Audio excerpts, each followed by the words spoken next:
What's up, board gamers? Thank you for checking out our review of Jamaica. This is a family weight game with the following description. Jamaica, 1675. After a long career in piracy, Captain Henry Morgan skillfully gets appointed to be Governor of Jamaica with the explicit order to cleanse the Caribbean of pirates and buccaneers. Instead, he invites all his former colleagues to join him in his retirement to enjoy the fruits of their looting with impunity.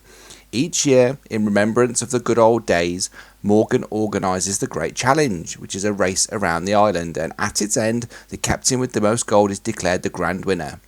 The mechanisms in this game are racing, dice rolling, hand management, and simultaneous action selection. As part of setup, you will choose 9 pirate cards out of your deck of 12. After all players have drawn 3 cards into their hand, the captain will roll the 2 action dice, deciding which number to play in the morning and which number to play in the afternoon. So the left die corresponds to the left hand side of a player's card, and the right die represents the right hand side of a card. On your turn, you'll be checking these dice numbers which landed as says 2 and a 5 and deciding out of your hand of cards which card would best suit your play at this time. Cards have symbols on them such as a red arrow for moving backwards or a green arrow for moving forwards, or symbols to collect food, gunpowder or doubloons. You collect the number of items listed according to the die pips. As players take turns moving their ships around the board, trying to become the first player back to Port Royal, they will land on open sea spaces and must pay the amount of food indicated in their sector. Or if it's a harbour space, the player will need to pay the amount of doubloons indicated, or if they landed in a pirate space, they take the treasure.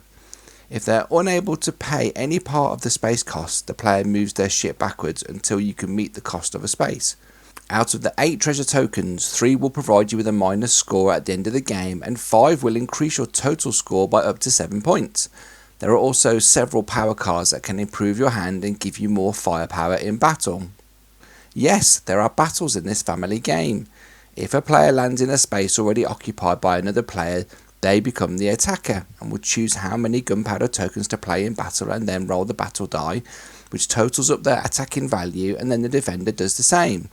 If a player rolls the explosion symbol on the die, they immediately win the battle, and if players are tied, then nothing happens. The player with the highest combined total may choose one of the following: steal the contents of one of the loser's hold, steal a treasure from the loser, or give a cursed treasure to the loser. When a player reaches the finishing line in Port Royal, play out that current round through to its usual end. Anyone who crosses this line adds the number of points in their sector to their doubloon total, or if a player did not make it across the line, then they lose 5 points from their doubloon total. Combine your doubloons, treasure cards and finishing space number to determine who wins the race around Jamaica. Here at Board Game Pix, we like the art of this game. It really helps with the enjoyment of the theme. The art on the cards and the boards is a pleasure to look at, and the coloured ships are great to hold and move around the board and make the location information clear. The cardboard chits for doubloons, food and cannonballs should stand the test of time, and the card stock is also very good. The negatives for us in Jamaica are that there are lots of loading and unloading of the ship's holds, and you can be attacked by other players and lose goods that you have just earned.